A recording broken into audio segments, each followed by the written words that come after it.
Bismillahirrahmanirrahim. Assalamu alaikum dear viewers.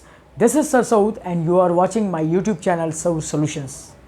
आज के video lecture में मैं आपके लिए लेकर आया हूँ sequel part solution of second year maths 2019 paper Karachi board और हम सॉल्व कर रहे हैं section A multiple choice questions और क्वेश्चन नंबर 1 के आज हम 11, 12, 13, 14 एंड 15 MCQ सॉल्व करेंगे। 11th MCQ हमारे पास चैप्टर नंबर 1 फंक्शन से लिया गया है और क्या पूछ रहा है इसमें देखते हैं। A function f of x is equal to x plus modulus of x is कौन सा फंक्शन है? इवन फंक्शन है, ऑड फंक्शन है, नाइदर इवन और नॉट फंक्शन है, ठीक है, या नन ऑफ दीज है। तो इसका मतलब यह है कि आपसे यहाँ पर इस फंक्शन को, इसकी टाइप को डिफाइन करने के लिए कह रहा है। अब आप ये देखिए कि इसमें अगर ऑड और इवन का सवाल हो तो इसको सॉल्व कैसे करते हैं। यहाँ देखिएगा मैं लिख रहा हूँ f of x is equal to x plus modulus of x. अगर मुझे ऑड और इवन को चेक करना होता है तो मेरा तरीक़ेकार ये होता है कि x की जगह मैं माइनस एक्स पुट करके सॉल्व करता हूँ। तो मैं यहाँ पे एक काम कर रहा हूँ, पुट x को माइनस एक्स पुट करके चेक कर रहा हूँ। देखिएगा माइनस एक्स, यहाँ पे minus x plus modulus minus x. अगर मैं माइनस एक्स किसी नेगेटिव नंबर का मॉड निकालेंगे तो वो क्या कर देगा, उसको प्लस कर देगा ऑलरेडी। तो प्लस का मॉड एक्स। अगर मैं माइनस साइन यहां से कॉमन निकालूं तो क्या बनेगा, x minus modulus of x, ये बन जाएगा।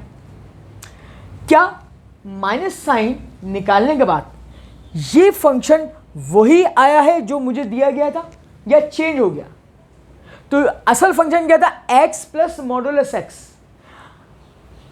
ये फंक्शन ही चेंज हो गया। जब फंक्शन चेंज हो जाता है तो फिर ना वो ऑड कहलाता है ना इवन कहलाता है। इवन और ऑड को दोबारा डिफाइन कर दूं कि आपने x को पुट करने के बाद, नेगेटिव पुट करने के बाद जब माइनस साइन कॉमन निकालते हैं तो माइनस साइन अगर प्लस बन जाए और फंक्शन वैसे ही के वैसे रहे जैसा सवाल में गिवन है तो वो फिर इवन फंक्शन कहलाता है। और अगर माइनस साइन कॉमन निकालने के बाद फंक्शन की शक्ल वही आ जाए जो सवाल में दी हुई है तो फिर ऑड फंक्शन कहलाता है। अब इधर देखिए कि सवाल की शक्ल ही तब्दील हो गई। सवाल क्या था, x प्लस मॉडुलस एक्स, यहाँ पे बन गया x माइनस मॉडुलस एक्स। तो इसका मतलब ये ना तो ये इवन फंक्शन है ना ही ऑड फंक्शन है। तो अब थर्ड ऑप्शन पे जाना पड़ेगा हमें, क्या है, neither even nor odd function. तो यहां पर मैं टिक कर रहा हूं। ये मेरा एमसीक्यूज नंबर 11 सॉल्व हो गया। अब मैं बढ़ता हूं अपने एमसीक्यूज नंबर 12 की जानिब।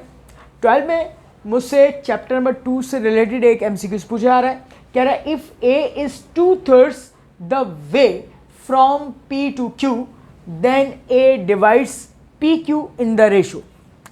उसने मुझसे पूछा है कि एक लाइन सेगमेंट है पी क्यू और अगर एक पॉइंट है जो इस लाइन पी क्यू को 2/3 में डिवाइड कर रहा है। तो बेसिकली इसकी रेशो पूछी जा रही है जो कि किस रेशो में डिवाइड कर रहा है। तो यहां देखिएगा मैं यहां पे इसको रिमूव कर रहा हूं।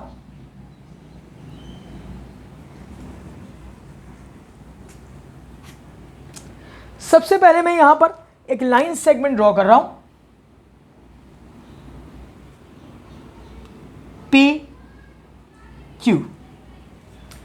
2/3 का मतलब यह है कि इस लाइन को 3 बराबर हिस्सों में डिवाइड करना है। अगर 3 बराबर हिस्सों में डिवाइड करना है तो कितने कट लगाने पड़ेंगे, 2 कट लगाने पड़ेंगे। एक यहां पर मैं ऐसे कट लगा लेता हूं, एक कट, 2, तो ये 3 हिस्सों में डिवाइड होगी। 2/3 का मतलब यह है कि आपके पास वो पॉइंट जो ए जिसकी रेशो मालूम है वो दूसरे हिस्से पे होना चाहिए। तो देखिए यहां पर ये एक हिस्सा और ये दूसरा हिस्सा। अब यहां से आप इसकी रेशो काउंट कर लीजिए, कितने हिस्से, हिस्से का मतलब है रेशो, एक हिस्सा दो हिस्सा, तो इसका मतलब दो हिस्से टू रेशो, कितना हिस्सा बचा, एक हिस्सा बचा, तो वन रेशो।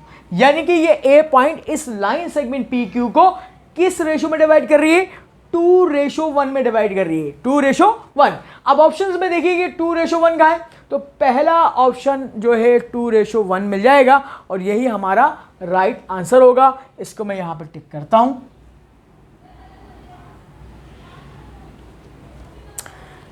इसके बाद मैं बढ़ता हूं अपने एमसीक्यूज नंबर 13 की जानिब, और 13 में मुझसे पूछा जा रहा है, यह भी चैप्टर नंबर 2 से ही रिलेट कर रहा है।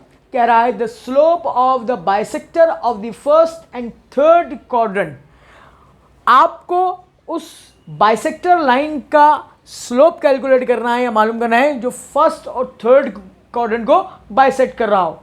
तो देखिएगा मैं यहां पर इस रफ वर्क को रिमूव कर रहा हूं। अब यहां पर मैं पहले क्वाड्रेंट्स को ड्रॉ कर लेता हूं।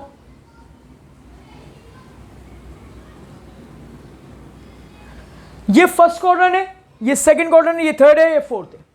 आपने एक लाइन जो है ड्रॉ करनी है ऐसे कि फर्स्ट और थर्ड को बाइसेक्ट यानी आधा आधा डिवाइड करते हुए जाए।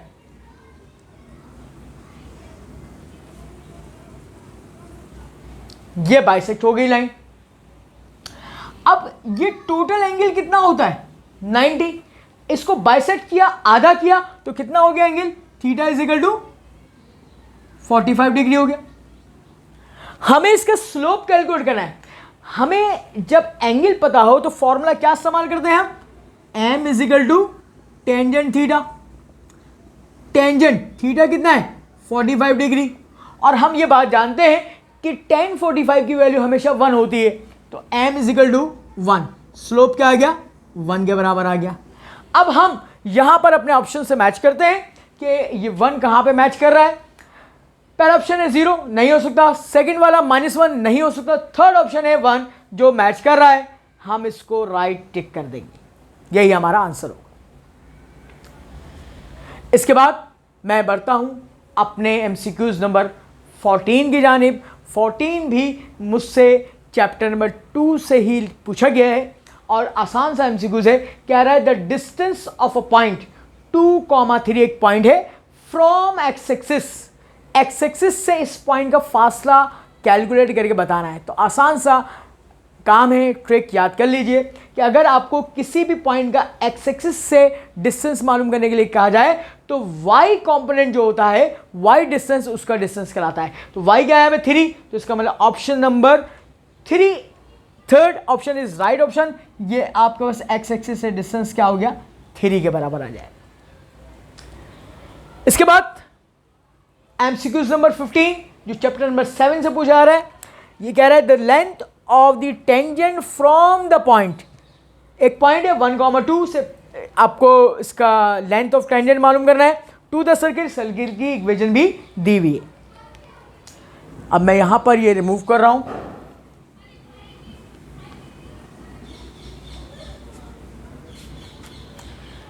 अब यहां पे देखिए इस एमसीक्यूज को इसी से समझते हैं कि एक मैंने सर्किल ड्रॉ किया, एक पॉइंट है जो आउटसाइड दी सर्किल है 1,2। अब हमें इस पॉइंट से इस सर्किल पे एक टेंजेंट ड्रॉ करना है। टेंजेंट लाइन वो होती है जो किसी कर्व को या सर्किल को सिर्फ एक पॉइंट पर टच करते हुए जाएगी, क्या कट करते हुए जाएगी। तो जब हम टेंजेंट ड्रॉ करेंगे तो यहां पे एक पॉइंट पे ये टच करेगा इसको। इस टेंजेंट की लेंथ L कैलकुलेट कर रही है, जबकि मुझे जो है इक्वेशन दी जा रही है वो क्या दी जा रही है, x² + y² - 2 = 0। Length of tangent का फॉर्मूला याद कर लीजिए, ये होता है L = √x1 का स्क्वायर प्लस y1 का स्क्वायर प्लस का 2gx1 प्लस का 2fy1 प्लस c। अब x1 y1 क्या है, ये गिवन पॉइंट है। अब GFC हम कहाँ से फाइंड आउट करेंगे? इस गिवन इक्वेशन से। C तो हमें क्लियरली नजर आ रहा है कि क्या है, -2 के बराबर है कांस्टेंट, मगर यहाँ पे x और y वाली टर्म क्या है? एब्सेंट है। इसका मतलब g भी एब्सेंट होगा, 0 होगा, और y भी एब्सेंट होगा, 0 होगा। तो इसका मतलब है बस वैल्यूज पुट कर दीजिए इधर। x1 के स्क्वायर, x1 क्या है यहां पे देखें, ये x1 y1 हो जाएगा।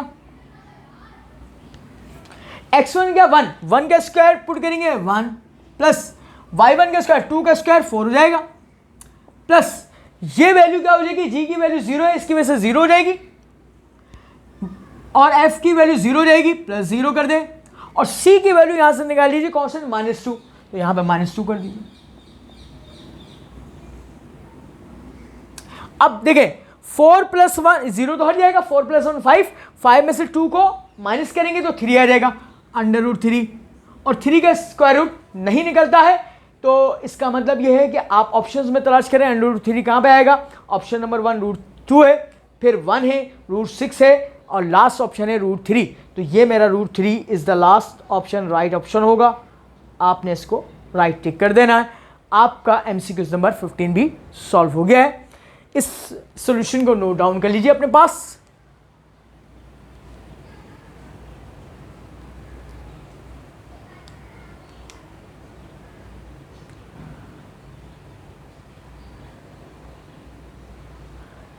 तो उम्मीद करता हूँ स्टूडेंट्स के आज का वीडियो लेक्चर के MCQs आपको अच्छी तरह समझ में आ गए होंगे, और इंशाल्लाह ताला एग्ज़ाम में आपको ये बहुत हेल्प करेंगे आपकी एग्ज़ाम की तैयारी में। और इंशाल्लाह ताला मज़ीद वीडियो लेक्चर्स को देखने के लिए देखते रहिएगा इंशाल्लाह ताला सॉल्यूशंस को, और इसको सब्सक्राइब भी करें, इसको लाइक भी करें, और अपने दोस्तों में शेयर करें। अपना बहुत ख्याल रखिएगा। अल्लाह हाफ़िज़।